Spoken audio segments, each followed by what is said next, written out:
Friends in Recovery, the Addiction Recovery Podcast, is brought to you by the Friends in Recovery community, a thriving network of individuals who are fighting back against the stigma of addiction.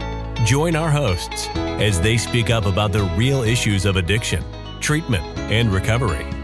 Friends in Recovery, the Addiction Recovery Podcast, is available on Facebook, Podbean, iTunes, and YouTube 24 hours a day, 7 days a week. Now, here are your Friends in Recovery. Hey, everybody. Welcome to the Friends in Recovery podcast. I'm your host, Jersey, yet along with my co-host for the second week in a row, Carl. Temporary co-host. Temporary. I don't know. I got your agent signing a contract right now, so we'll see. Dude, I need more money for research. So, Ed, how you doing? Good, Carl. I'm fine. How are you doing? I am, dude. Long time no see. That is it. Yes, dude. It's Recovery Month, and what does that mean?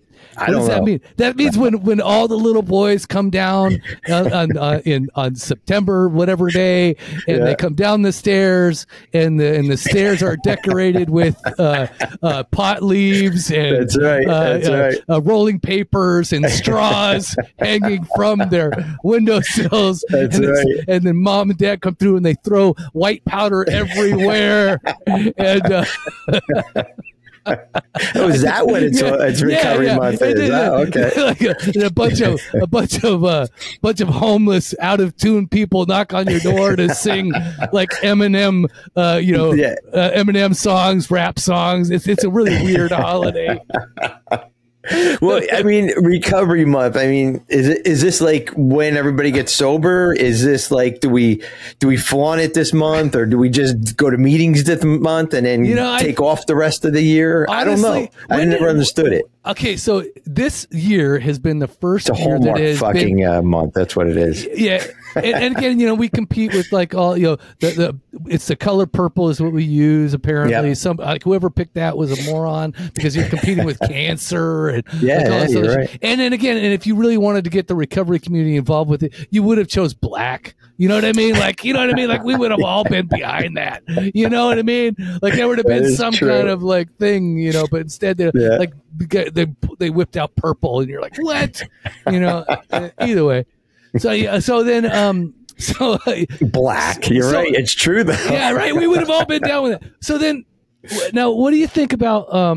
Because this is the first month that it's really kind of come up for me a lot, actually. Recovery Month. Yeah, it came. And it came up a few times before, only because I got emails from people like trying to get me to promote it. Right, like they were trying to do some PR push or something. But now it's like it seems like people are adopting it more or wanting to talk about it more. And it used to be like really for more just like healthcare professionals, like people that were actually in healthcare, and they were like, let's support them because they support us or something along those lines. And now it's getting more, and I know that there's more events going on around it. There's like other things that are happening. People a lot of conferences. There's a lot of everything around. I know we make fun of it, but I remember Recovery Month probably for the last 15 years, give or take. I don't know when it started. Oh yeah. But you've been but you're different because you are you were working in addiction services for how long? How long have you been? 27 years now. 27. So for me, as a quote unquote user, right? I am literally like, the only reason I'm exposed to it is because of the podcast. Right? Yeah. So I don't think recovery people in general are exposed to like, it's Recovery Month, or Like I just don't think that I haven't seen my Facebook feed go off with other people being like, one other person, by the way, she is now a treatment counselor. There you go. Right? And there would be a reason why she would do that. Yeah. I guess most normal people wouldn't understand it, except for if the community's doing something. I know where my treatment center is located. They're doing community stuff, not our treatment center, but there's a lot of community involvement with, just the community, just with Recovery Month. And there always has been something here and there. Hospitals do a lot of stuff with Recovery Month. They make it aware of amongst their employees, like you said. Yeah, they probably have people come in and talk or whatever. They drag in the obligatory low grade celebrity and have him exactly speak. Now, I always love those profile pictures that they have for these people. Like they're looking all tough and shit. They're sitting on stairs, pulling their hair back. Yeah, with a cigarette, with their t-shirts on. They've been through the ringer. That's right, all the while they're like staying in a $500 hotel. That's right. Exactly. Yeah. Okay. Well, it's just, you're right. And rightfully so. Hey, listen, if somebody gets sober this month because of Recovery Month, God bless them. And somebody doesn't die this month because of Recovery Month, God bless it. It's just watching it grow and where it's going to go. Is it about recovery? What is it about? A lot of walks go on, a lot of community walks. Yeah, I think a lot of awareness walks are great. I think it's great for family too. I also think that it's something that we should be doing is more like, like we did the AIDS quilt, right? I think that there's, I remember that. Yeah. I think that we should really be talking about like honoring the people that didn't make it into recovery, right? Those are the people we needed to be there for. And I think it should really be more,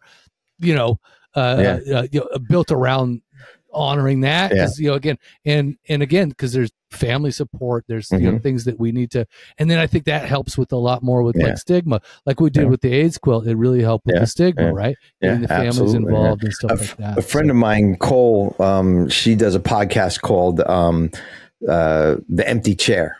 Oh. And I've been on it. It's a great podcast. She's up in Methuen, Massachusetts. And she's. Why haven't I been on this podcast? No, I'm kidding.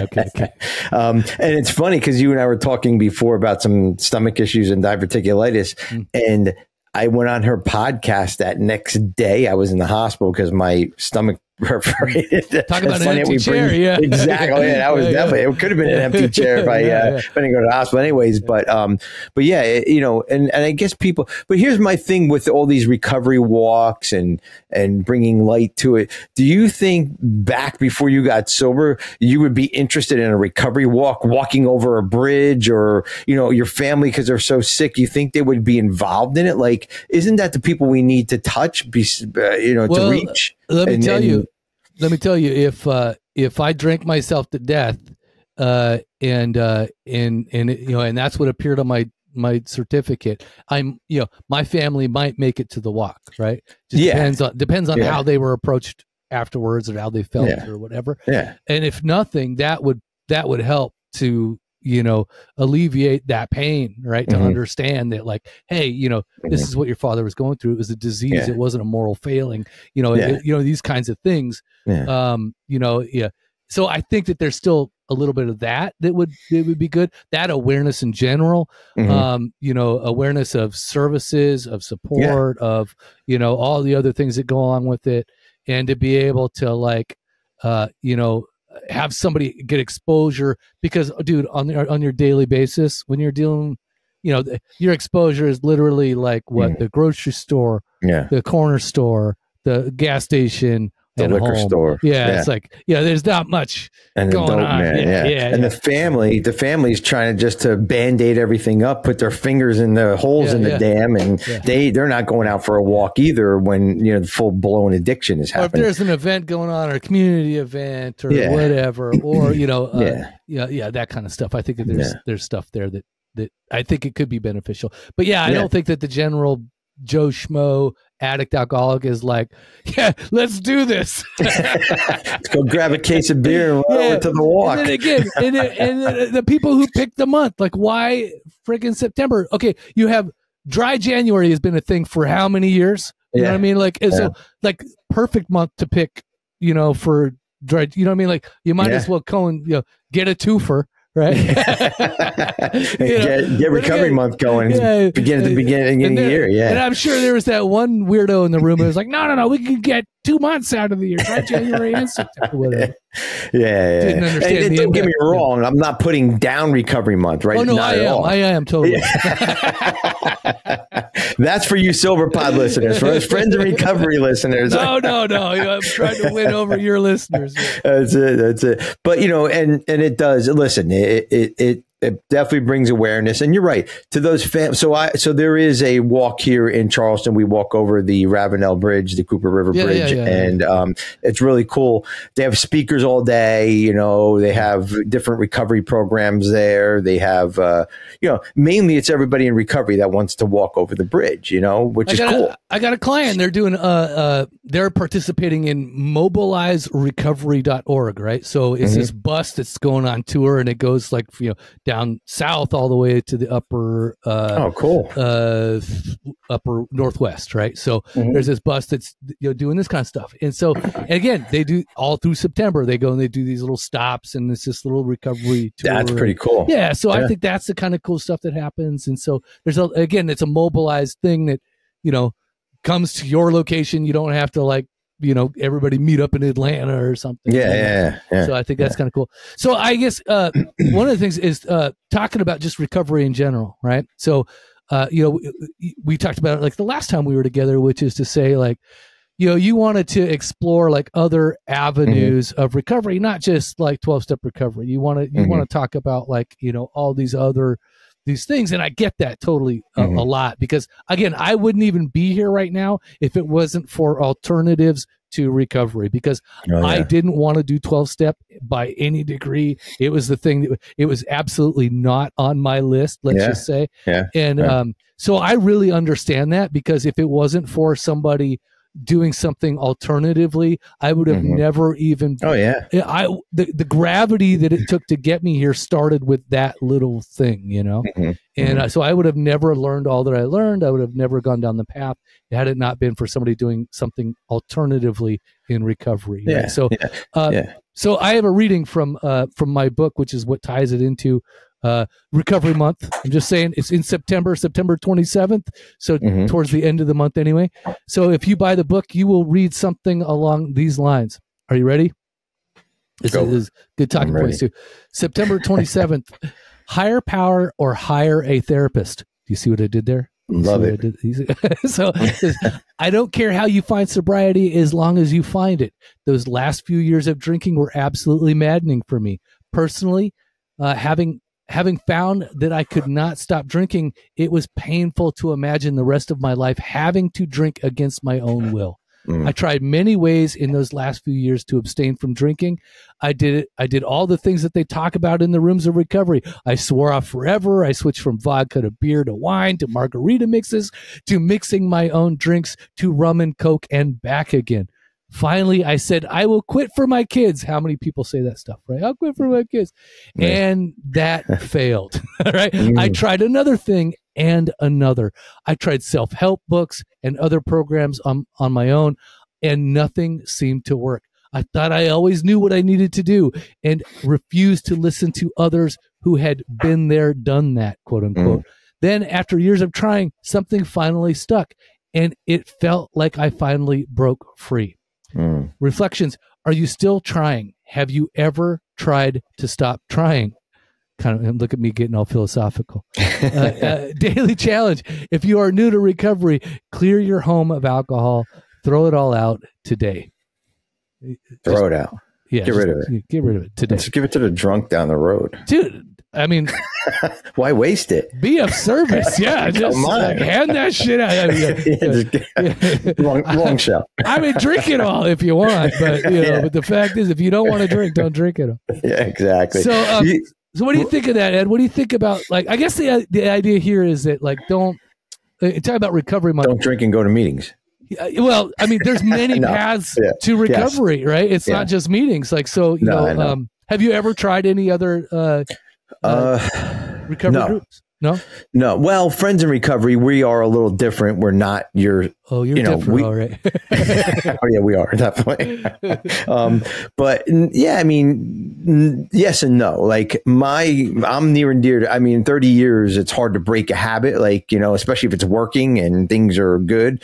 But I did go to a program, like a codependency program, about 15 years into my recovery, and that was kind of alternative, because if I wanted to grow a little bit more in different parts of my life, I had to do that, right? And that was, that was a different for me. I've been to ACOA meetings, but the one thing that you said in that whole thing that you said, something stuck, right?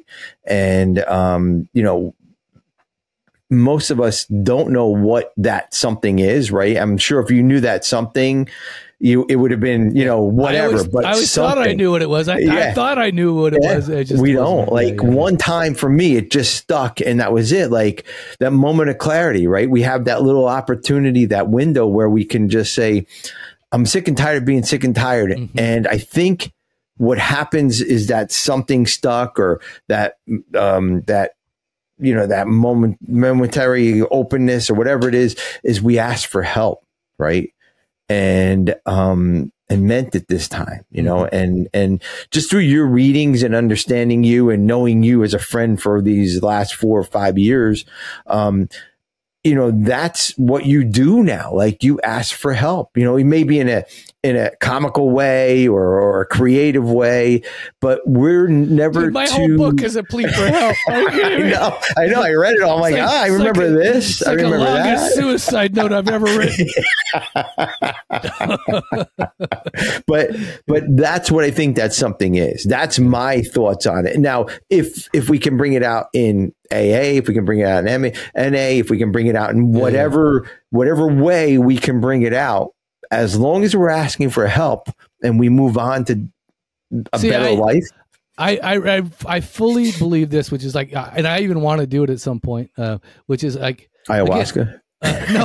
No, actually, that's one of the reasons I say no, don't do that. But I like to try some, because I think you even got into it, right? You start you go to treatment, right? That in and of itself is its own little program, right? Mm. They're introducing you to concepts, therapy, regimens, and and I don't care if it's like.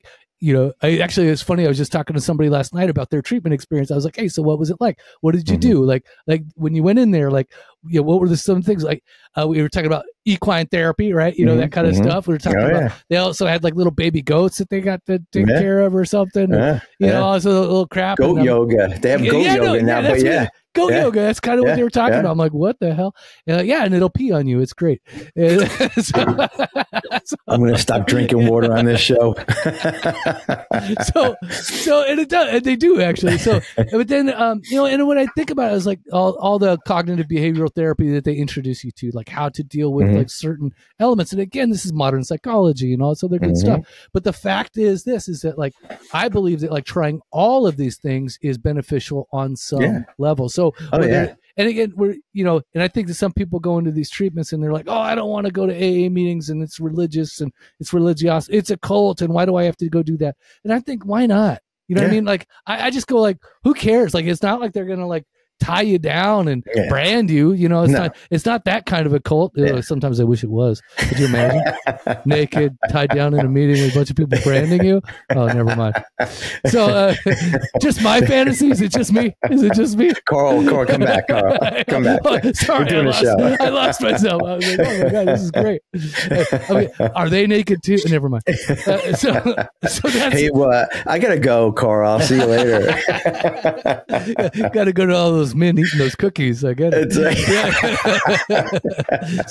But the idea is that, that to try it all, like, so when I got in, and I got in through Reddit Stop Drinking, which was really cool because I was kind of anti-AA at that point. Like for 60 days, I was like, I'm absolutely not. So I was really open to other things.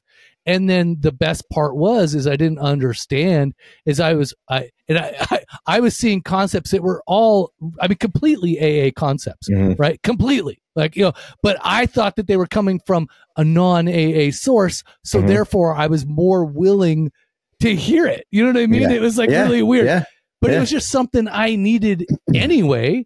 So I was taking it, right?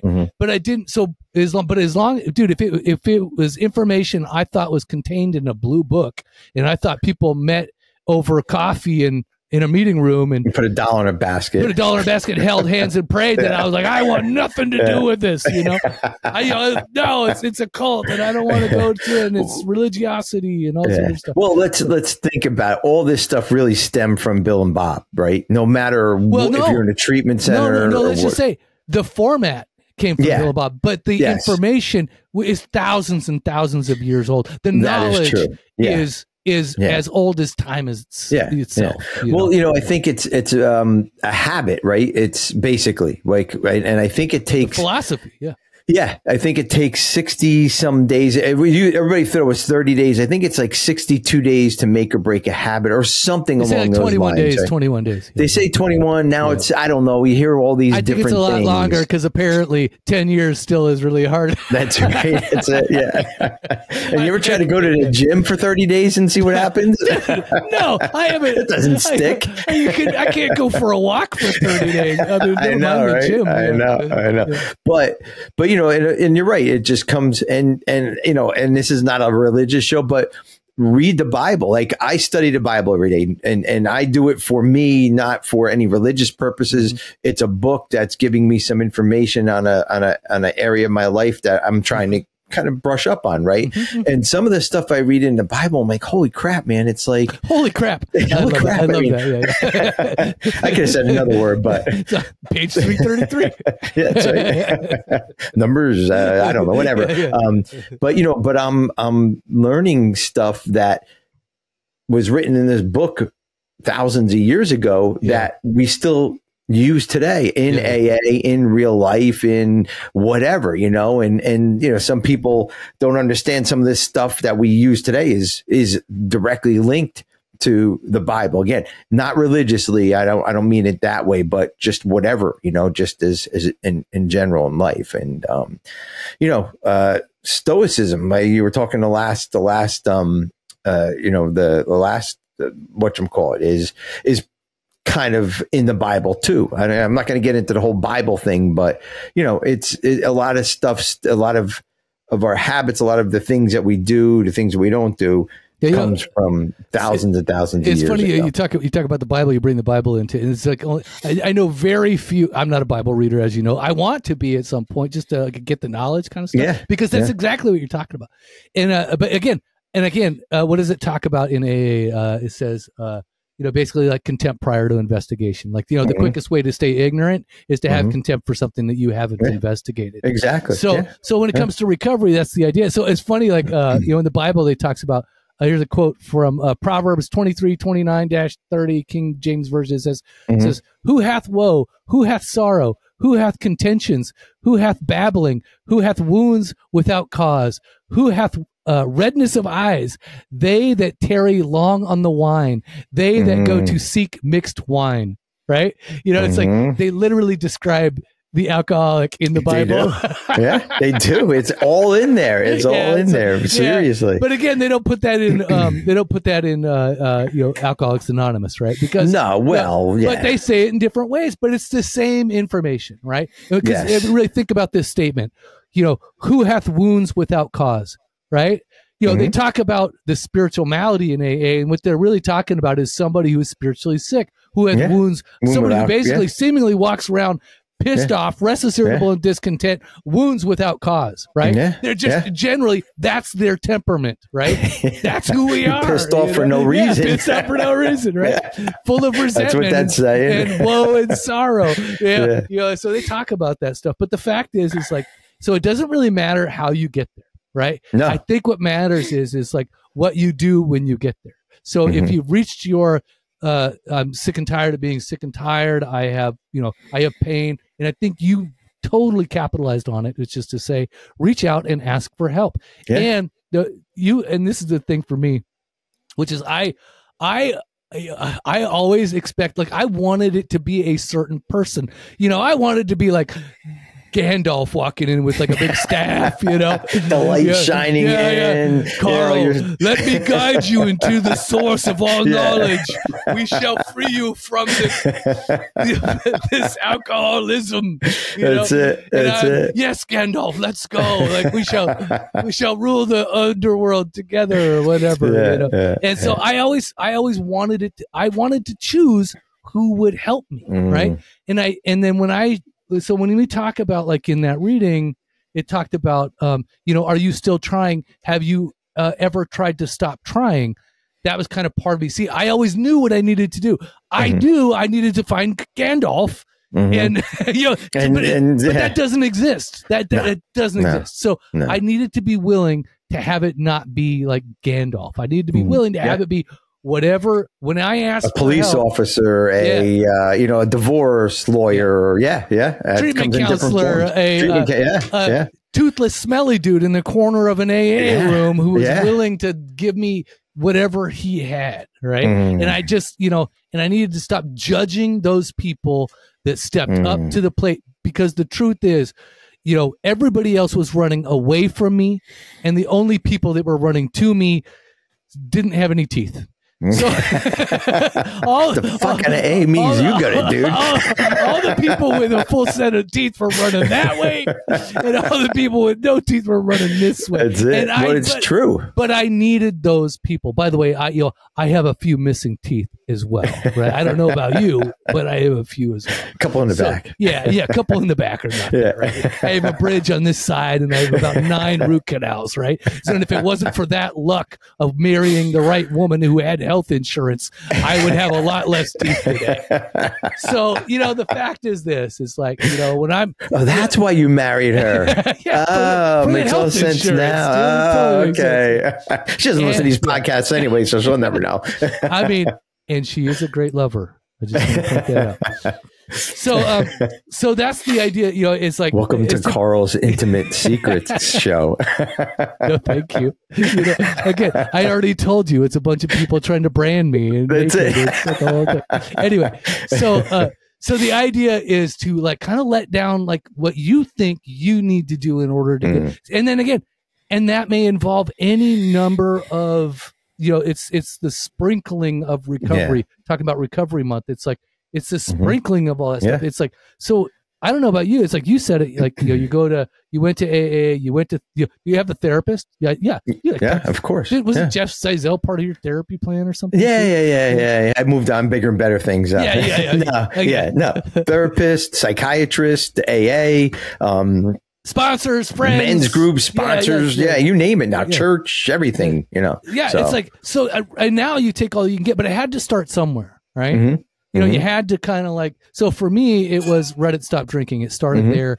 And you asked for help, Carl. That's what it was. You asked for help. We didn't even know it, right? Yeah. And at that point, I had to be willing to listen to what they said, because again, not only did I want to dictate who showed up, but I wanted to dictate what they told me when they showed up, right? Yeah. Like, oh no, I don't think that's it. Like if I would have known, I would have fucking fixed it already. If I would have had the power, I would have done it, but I didn't.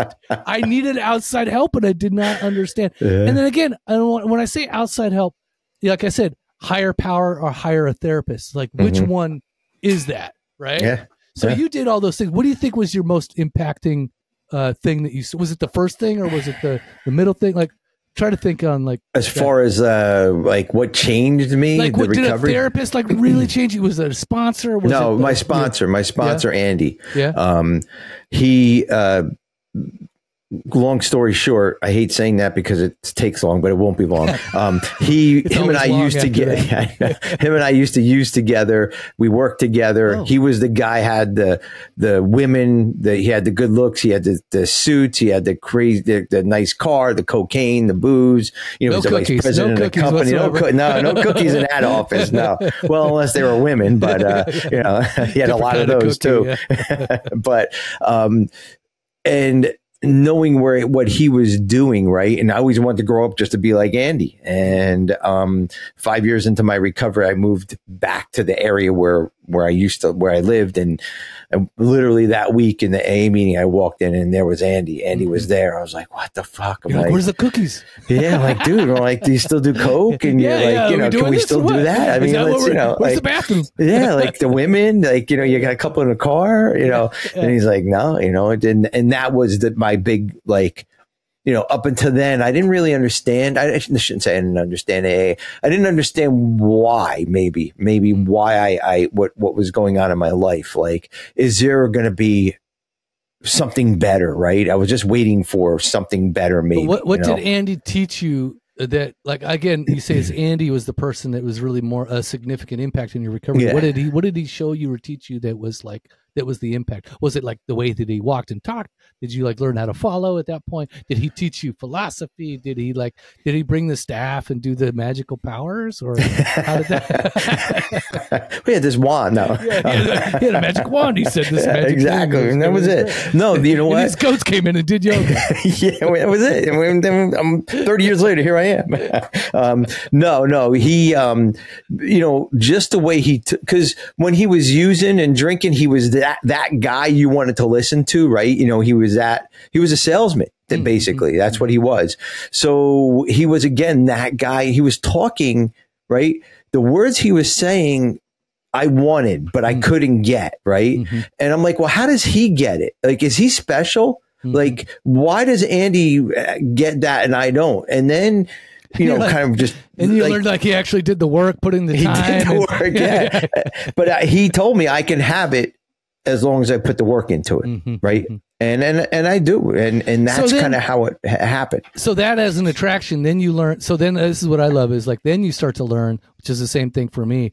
You know, you start to learn how to be consistent. You know, you start to learn to be diligent with your work. You know, persistent with your efforts, and like you know, you gain some integrity doing that stuff. You know, your character starts to develop. You become like a whole different fiber. Again, you know, when somebody texts you and they say, "Will you be on a podcast?" You're like, "I'll be there," and then that person knows like that you will be there and that you won't make some shit up to get out of it or whatever. You know, it's like, so again, honesty, willingness, these principles. That's what he was. So these things are available not just through AA, right? No, these things are available just even like, you know, talking to your therapist. As long as your therapist is on the same path, they're trying to teach you what that means to have, you know, like integrity to, I don't know, check in with your family more often, right? To connect and to do those things, to have that, to brotherly love, to be a caring, compassionate person to a friend in the world, right? To, you know, reach out your hand, etc.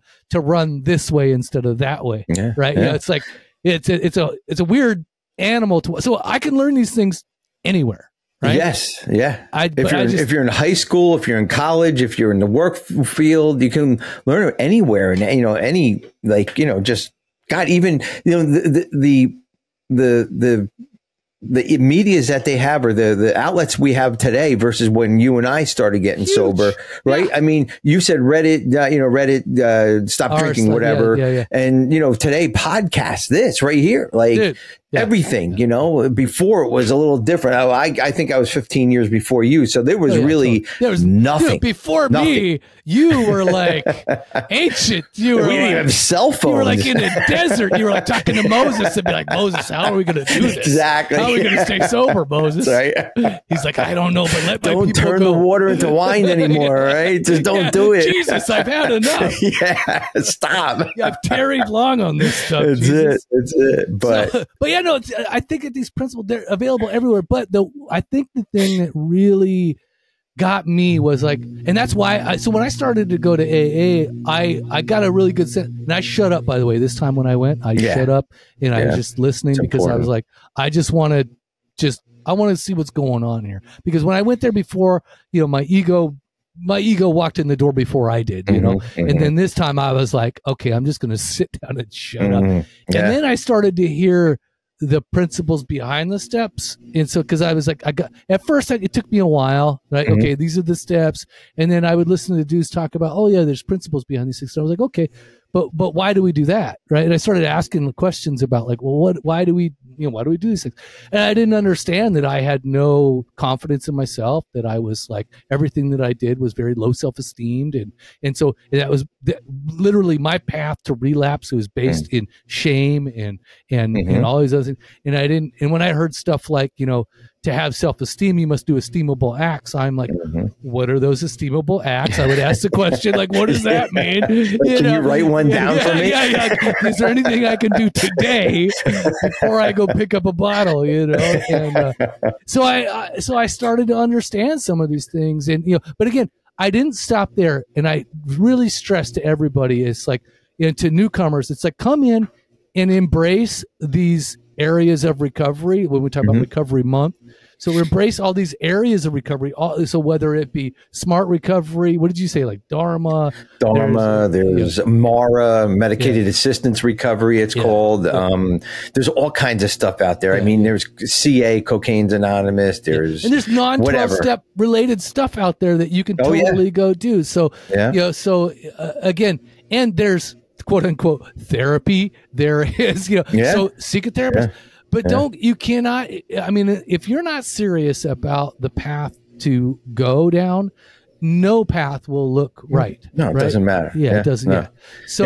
So if you think that you already know what you need to do and you need Gandalf to show up and you're going to tell Gandalf what to do or whatever, like, you know what I mean? Like that, it's not going to work for you. I'm sorry. It's just not. It's not. Yeah. So we always want to choose how the situation turns out. Well, do we want to be beat up and broken and laying, kneeling on the ground, asking God or our higher power or whatever if for I'm help? Naked and getting branded, I will do it. God, yeah, that's right. I forgot. Yeah. Anyways, but one thing. Get it. No, I think you're right. It's like we all get to a point where we are asking for help, and some of us like cry out and say, "God, I need help."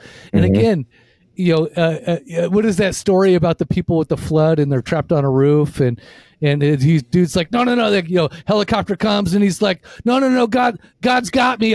You go help somebody else. And people come in a boat and he's like, no, God's got me. And then of course, like, when he dies and he drowns and he goes to heaven, he's like, God, why didn't you help? And he's like, dude, I sent you a helicopter. I sent you a boat. Like, what do you mean? And that's the idea. It's like, what I didn't understand when I cried out, I was given a moment of grace, just like a lot of people who are listening right now. I'm sure that they got their little moments of grace.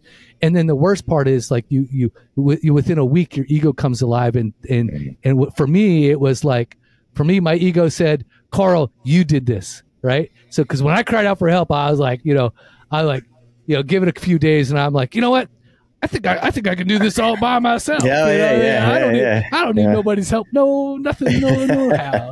These guys, this is simple. Keep it simple, right? I'm way past simple now. I can do this. But one important thing here, guys, and when you're listening to all this and hearing our stories and this is our story. This is what took us to get here, right? Just because it's not happening your way or just, this way or whatever it is. Or the way we're describing. Exactly. You have to understand I always say, be yourself, everybody else is taken, right? And just get out there and whatever that help looks like, where, like you said, if it's a boat, if it's a helicopter, if it's a piece of a log floating by, fucking grab it, man, and go. Don't wait for the ultimate, whatever you think that is to come help you, because it's not out there. It's not there. It's a false pretense that you're gonna think something bigger and better is gonna come. And also, don't look for the easy way out, right? Because that floating log most of the time is to help.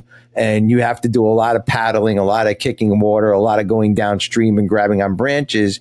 You're not going to get swooped off and kind of placed on land and kind of. But the people that know where the landmines are buried are the ones that I needed to find, and they helped me. Get, they could stand on the sidelines and tell me left or right, go straight or whatever. And so, but if I wasn't willing to listen to them, I definitely paid the price, and that did happen, by the way. So we could have a whole episode on mistakes we made in recovery, what we shouldn't have done. The next show. Yeah, exactly. Stay tuned. Exactly. So, but anyways, Recovery Month is as we said, it's here. Happy Recovery Month, everybody. It's wonderful again, but I think one of the things that we don't do enough of is we don't honor the people that have kind of come before us that didn't make it. Those are the people that are definitely something that, as people in recovery, it's funny, when we have these little moments of silence in the meetings, what goes through your mind when you're doing your moments of silence? Do you have something that goes through your mind, or you just kind of wait for it to be over? Most of the time, wait for it to be over. Other times, if what's on the shopping list, or I should have took a piss before I sat down. I'm just being honest, guys. A while ago, and it was, I don't know, maybe, dude, it was like geez, maybe about 6 years ago, I wrote this blog post about, it was for Father's Day, and it was about missing my father, right? He died. He was an alcoholic, obviously. But he, on his death certificate, said alcoholic hepatitis. And so it's basically acute, liver expansion, right? So, but he's also a heroin addict. So he basically drank his way through, the pain, and used his way through the pain, and then he died. And I often think about like him in those moments of silence, because it's like, for the addict who's still suffering in and out of these rooms. Yeah. And I also think about, it's like for all those, dude, there's people right now that I know that I used to know that are definitely like, who should be sitting in those chairs and who aren't, and who have died actively, in a hotel room, et cetera. Right. Yeah. And it's like, you just kind of go like, wow, like that's the reality of our stuff right there. So when those moments of silence come up, I think about my dad pretty often. It's like one of those immediate things that kind of come through. I actually use that as intended. Not for my shopping list, or not for my gosh, I should have gone to the I mean, don't get me wrong, if I gotta go pretty bad, I'm like, that's taking precedent. I'm not thinking about that, I'm gonna be thinking about Pistons. Like, I should have gone. Well, and I know we're gonna wind down here, but this is how we learn about things. I don't care if I have 30 years sobriety. You have what, 18, 19 years? What are you at? Days. I got 10 days. 10 days. Just started this podcast, got 10 days. I know fucking everything. Let's do this. But we have, but we can learn from each other, and I'm never not open to learn. I love that idea, right? Like, I was never taught, like, if you don't know, you don't know. Like, okay, so take a moment of silence for a sick and suffering. You learned that from your sponsor too, right? Yeah, well, yeah. He never told me that. You just told me that. Think about your dad. My dad was an alcoholic. My dad was the same to stay thing. Open to things. And Yeah. Of course. Yeah. But I'm one of those guys that you have to write it down. Like, give me that, like that direction. That's who I am. I have to experience it. Mine's all experiential. If I don't actually experience it or try it out, like, I have that problem. So that's why, like, I actually had to do this stuff in order to get the impact from this stuff. Again, that's what they say in the rooms. It's like, it's not for people who want it or need it. It's for people that do it. And that isn't just the 12 steps, by the way. When we're talking about recovery in general, it's for the people that do it. It's for the people that make the appointment, actually attend the appointment, talk to their therapist, actually say the things that are actually on their mind, and then being open and willing to listen to their feedback, and then actually go do those things that they told you. To life. Dude, I can't tell you how many, like, I have a mental health kind of coach that I get through Headspace Care. We talk every Tuesday. I have a therapist that I've been making more appointments with. Who else? Sponsors, doesn't matter. All the feedback that I get, you learn from your sponsees too. Exactly. Everybody, all these people I get feedback for is like people say, like, I admire the work that you do. Like, I have no, like, when I say something about being a difficult patient, they'd be like, no, dude, believe me, you're not. Like, you're not it, right? Because I actually do the things that they say when I walk away from those appointments. Like, when they talk about what is our plan for this week, I go, all right, what is our plan for this week? And I write that stuff down, and I put it in my notes or give myself a reminder to do X. And if I don't do it, I don't do it, I got reasons why. And I also, what I mean? It's like, so I'm very active in my own recovery, and it's not just 12 steps, right? Though I do utilize that program.